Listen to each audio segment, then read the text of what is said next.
Speaking a foreign language always lags behind reading, writing, and listening. And it makes sense, right? Sometimes you'll spend more time finding language partners than actually speaking with them. You have to browse profiles, message tens if not hundreds of people, and then hope a few turn into conversations. But these conversations are usually exchanges, meaning you only practice speaking your target language 50% of the time. My dear listeners, I have good news for you. Fluentel is a new service in the practice speaking your target language space. When you sign up at fluen.tel, that's fluen.tel, T-E-L, as in telephone, they'll text you a dial-in number. You call the number, they find you a language partner, and all of a sudden, you're speaking your target language with a native speaker. No app to install. No profiles to search through. No messaging someone, hey, are you free to chat? Nobody sending you flirty messages, and you don't swap roles mid-call, so you get to practice your target language 100% of the time. If you want to speak fluently, you have to sign up today with Fluentel. Again, the website is fluen.tel. Sign up today, and your first 20 minutes to practice speaking are free. Welcome to Foreigner and Friends. This is a show about language learning. We promote fluency, teach you how to reason about language, and tell the stories of language learners from all over the world. I'm your host, Aaron Kelton, and today we are talking with Joshue Rague from Mexico City. We met, I think it was in the Aprendemos Inglés Facebook group, and Josh, he's a networking consultant for Cisco systems and also a Toastmaster. That's something we have in common. And we're going to get to know Josh and discover some of his history as a language learner that will hopefully benefit you, the listener. So, Joshua, do you want to just quickly introduce yourself with anything that I might have missed? Yeah, as you already know, my name is Joshue Rague. So you can pronounce whatever way you find it comfortable, because this last name is French. So that's why many people also in my own country have problems pronouncing it. Yeah. So I typically work as a network consultant engineer. So I have to deal with people from all over the world in English for network consultancy regarding data centers, to be specific, and also for internet connectivity. Anything that has to do with routing and the internet, well, this stuff comes to me all the time. Oh, wow. Excellent. So did you pick up English more after you got into your career, or did you already have the English skills necessary to work in this global environment? Well, my story is this way. My career needs a lot of English, but back in the day, I'm talking about 1998, I was looking for a hobby, so electronics was my biggest hobby. But back in the day, Back and Radio Shack published a series of magazines. Radio Shack, yeah. I'm a product of Radio Shack and the Back, which published the famous magazine called Popular Electronics and Electronics Now. So whenever I was trying to read all these booklets, all these magazines, all were in English. So that was my main motivation to learn English. But I had a kind of base from school. As we say in Mexico, the primary school. I only knew how to say the colors. I only knew how to pronounce some words, but I didn't have the ability to assemble sentences or do something productive with English. When I started learning from these books and using a dictionary beside, I started to translate word by word everything described in the books. So suddenly I started to identify the structures, how to use the words, how to conjugate all the verbs. So the more I did, the more I learned about reading English. So I know this is a kind of elegant way to learn English, because in a book, everything has to go for several revisions before going into public, so everything has to be as perfect as possible. Yeah. Okay. So the thing I'm taking away from that is that you were very interested in the subject matter. That is right. You weren't just reading any book or taking a class. You were very interested. And I guess they didn't have the version of the magazine in Espanol. It was only in English. That's right. For you to pick up. Okay. So you had to, you had to pick up the language in order to read the magazine. Okay. And we spoke a little bit before we started recording. You had said that you had spent some time in the Dallas area where I'm at. Can you tell the listeners what brought you here to Dallas, and were your language skills good enough at that time, or was there any trepidation about coming to the U.S. and having to, be on all the time around other English speakers? All right. Dallas Fort Worth, it's an interesting area regarding languages. Most speakers speak English. The other language spoken is Spanish, so it's a mixture of cultures. I came to Dallas Fort Worth due to the company I was working for back in the day, Ericsson. So most of people know Ericsson about phones, about the cell phone infrastructure. So I was a networking integration engineer. So it was good. So I had to travel to Dallas to train people how to do my job to these people. So I had a multicultural experience because I trained North American people, people from India, people from Pakistan, also from Vietnam. So the common language was English, but I had to adapt to people in order to be understood better. So being in Dallas-Fort Worth also comes in handy that Plano, Texas, to be specific, is a very multicultural place where you meet people from all over the world. Also, Plano, Texas is where the telecom industry is concentrated in the USA. So, but also Ericsson is there, but Nokia also is established, I think I cannot remember the other part, near the Addison airport they are located at. Also other companies like McAfee, Intel, and everything that is related to the telecom industry. Also the major telephone companies like Verizon, like Sprint, and like Cricket, like AT&T, and all those companies. So having all this big concentration of people comes in handy that you practice the whole time. But also you need to be aware that you're going to be dealing with people, maybe top brass people, executives. You need to talk with them. You must have the soft skills to deal with such people, because as an engineer, you need to solve problems, you need to propose new solutions, and you need to have the soft skills to convince people that they need to take certain road to remedy the problems or create new solutions for something maybe that they weren't aware of. So this is the usability I had, and then the experience I had with the English language. Okay. When you started here in the United States, so picture in your mind when you landed in Dallas and you're just getting settled in the United States to the time that you left the United States. What changed in your language abilities in those short few years? All right, what changed? Before Dallas, I only used English or Spanish to speak. But after this period of time, you start speaking Spanglish, and also you start thinking in English. So when I came back to Mexico, everything that I needed to do, I was thinking in English. Also, everything like just going to bed or maybe turning on the TV or doing something in the kitchen, I was thinking in English. I was doing my recipes in English. So it's like, how to say this? You're really blended into the culture, even though you got outside the culture. So it changed my whole life forever. So I still do that.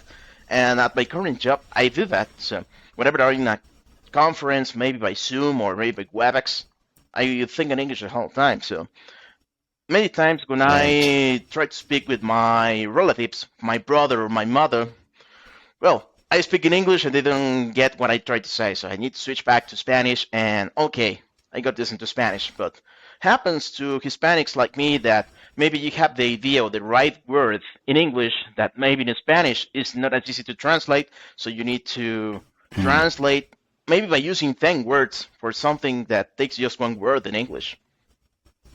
For example, the trade-off. Yeah. A trade-off. It's simple in English, but in Spanish, you need to speak about a big sentence just to explain what is a trade-off. Like a compromise of sorts or something, right? Yeah. Wow. Okay, man, that's fascinating.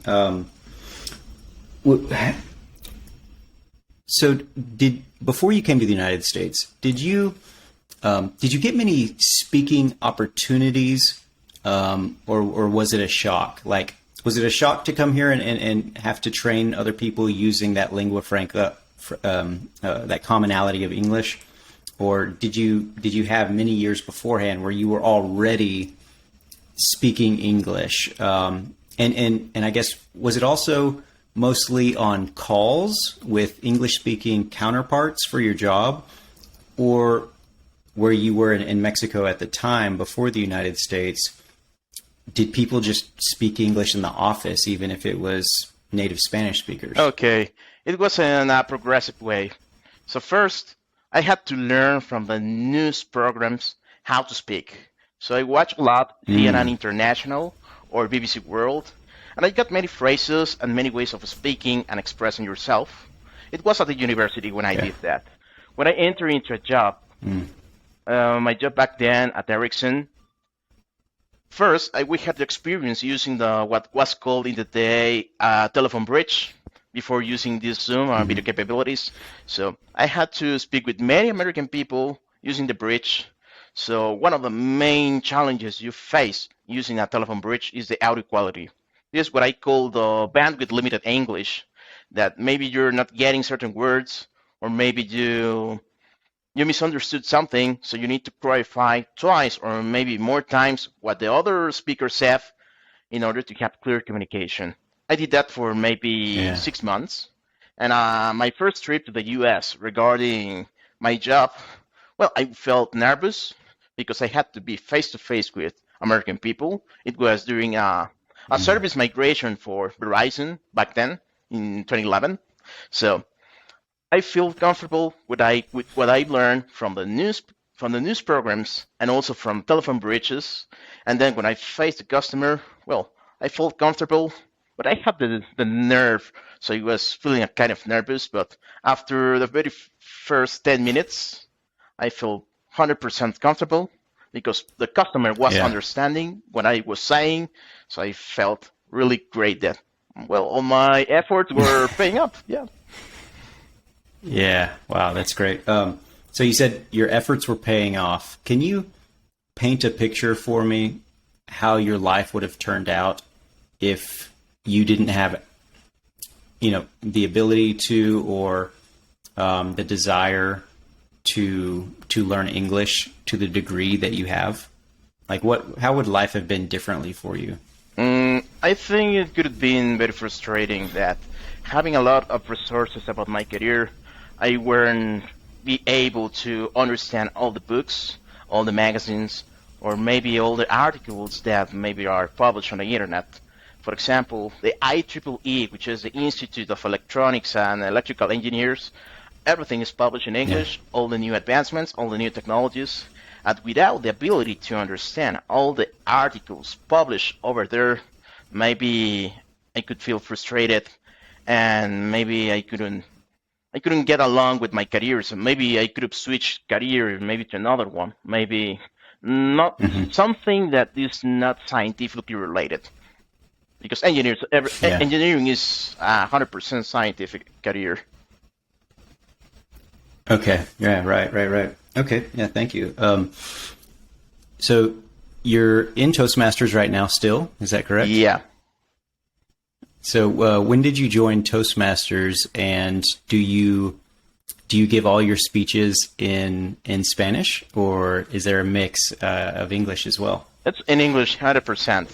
It's one of the aims at the company I work for, Cisco, that we must master the English language. So I joined in April this year. So now I'm the treasurer for the account, so that is good. And all the speeches are done in English. Yeah. Also, whenever we... And that's in Mexico? That is in Mexico. Okay. Wow. Excellent. Sorry, you were saying. But did you join Toastmasters before April, or you're kind of new to Toastmasters? Well, I was invited by someone. I didn't know what Toastmaster was, so I was told by another colleague who knew my English abilities and told me, "Hey, Josh, we know you're good dealing with people with the customers, so maybe joining the Toastmasters you can fine-tune all your abilities in order to have better experiences with the customer whenever you're speaking using the bridge or using the WebEx or using Zoom. So maybe this could come in handy for you." So I accepted. I attended the first session, so it was good. They convinced me, and it's very good because there are amazing people working over there. So all the corrections they made in your speech, in the way you express, your grammar, your body language, your soft skills come into account. So it's a delightful experience, and also to share your knowledge with the people, the new blood that is joining to the club. Right. Wow. Okay. Yeah, it sounds really rewarding for you. And you're speaking English, and I assume it's mostly Mexicans in the club in that location. Are there any native English speakers at your workplace that you get to speak with? Yeah, at my workplace, yes. Mostly our project managers, so they come frequently to Mexico to see how things are going here. And also, I have some managers that, well, we don't know each other physically, but they manage what I do. So, or I fly to the U.S. to have a WebEx conversation, so there is no face-to-face contact. But also, many of them come to Mexico just to see, as I said, how things are going here in the office. Okay, but not many expats or expatriates from the U.S. living and working in Mexico City. Yeah, not many. I think if I say 10, that is much. Yeah.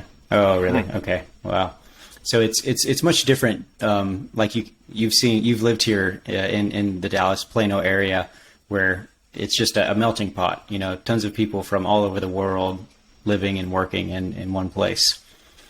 Right. Yeah. And that's very interesting. I wanted to ask you also, you know, you had this natural desire to learn English so you could, you know, you had your magazines that you were really interested in. For you, what was the most challenging part of not just learning the language, but really acquiring it to where it became natural, where you could really start to think with it? What was the most challenging thing for you?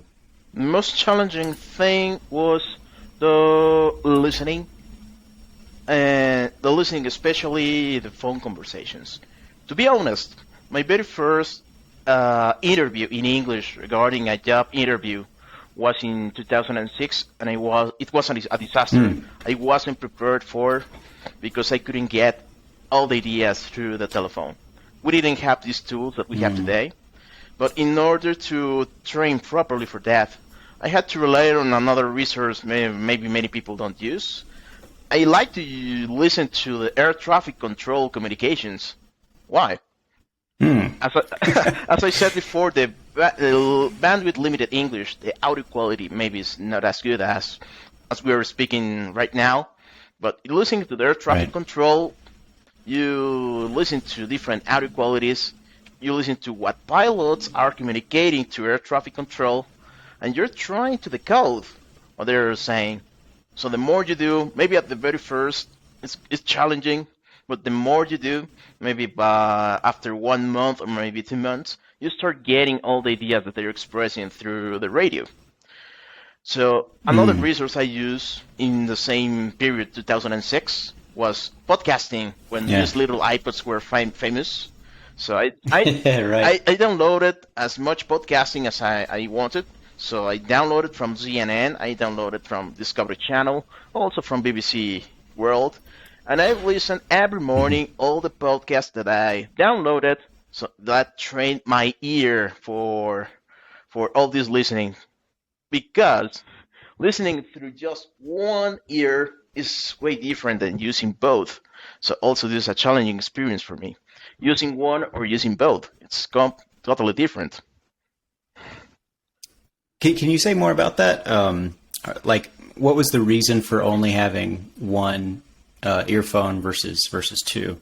For me, it's just the attention all the focusing I'm doing on using one ear or just two ears. Using one ear, I could get distracted very easily. So using just one ear, maybe by the other ear I listen to something else and I can get distracted. So I didn't want this. So that's why I use mostly a headset with both ears, just to keep focused and get all the idea without any distraction.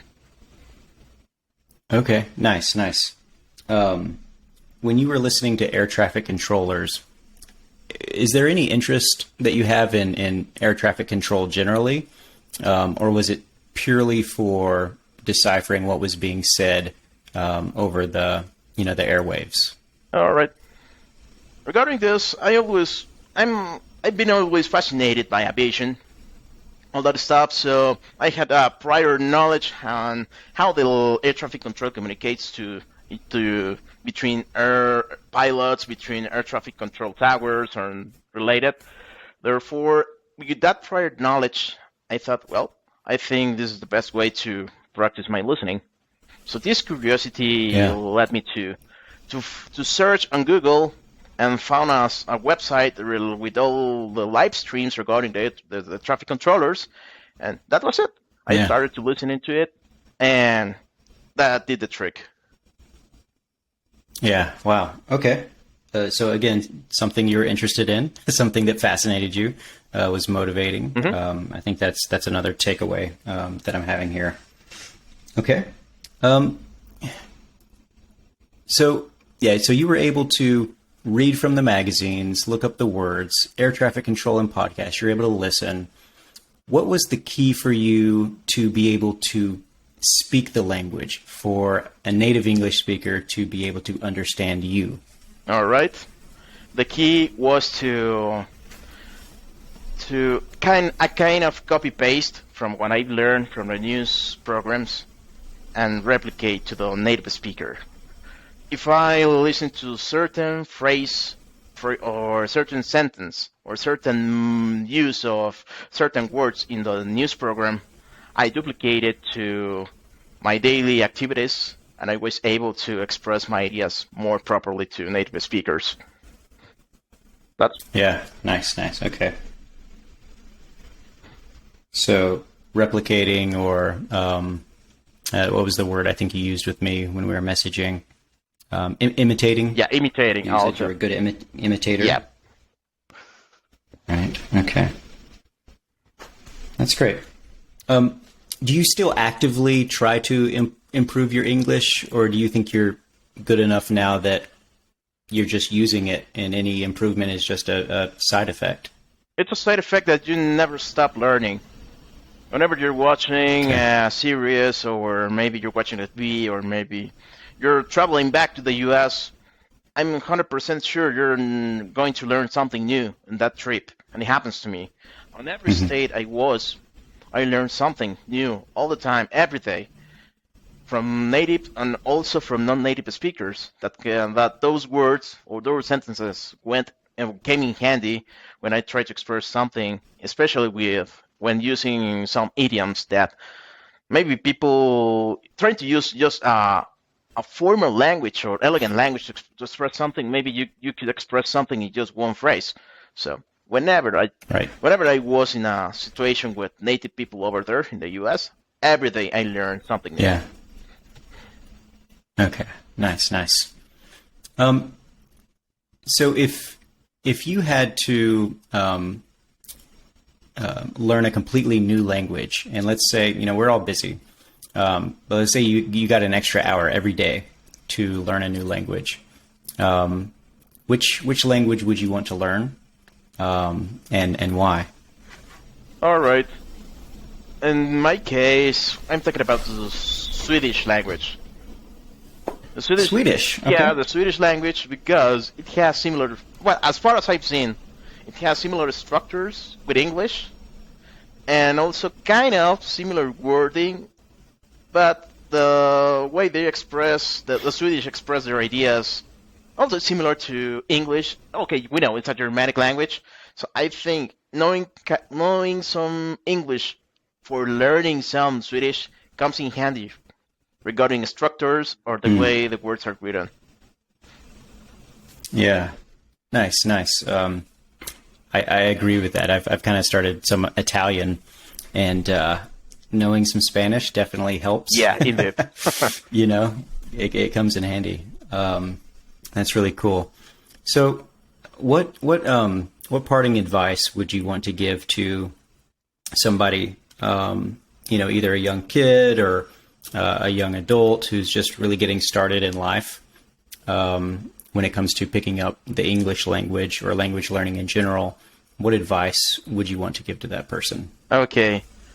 If we're talking about English, if I were to give advice to Hispanic people, number one, don't get frustrated that the rules don't work out in English like in Spanish. Number two, then don't get frustrated that in the very first try you cannot learn something. It comes with time, and also it comes with practice and the frequency you study. But I put a big emphasis that just forget the rules you learned in Spanish and just open your mind for the not so really language like English. Well, sorry, not a really language like Spanish, but English is it's a kind of weird language that you must know how to pronounce a word because it is said in a specific manner, regardless of certain rules that may be available. So don't get frustrated and just open your mind. With practice, it will come as natural, but it will take time. So for me, fluency took me about maybe 5 years or even more to develop before going into speaking with native people. Wow. Okay. And that's great. This is wonderful. Thank you so much, Joshua, for sharing your perspective, answering all my questions. Yeah. It's really been nice to get to know you, and I'm so glad that you have been able to acquire English, and it's undoubtedly opened many doors for you, and enabled you to live the life you're living today. Multinational companies that you work for, right, and the ability to travel. So that's wonderful. So thank you for coming on and being a guest on the Foreigner and Friends podcast. All right, I appreciate it. Thank you.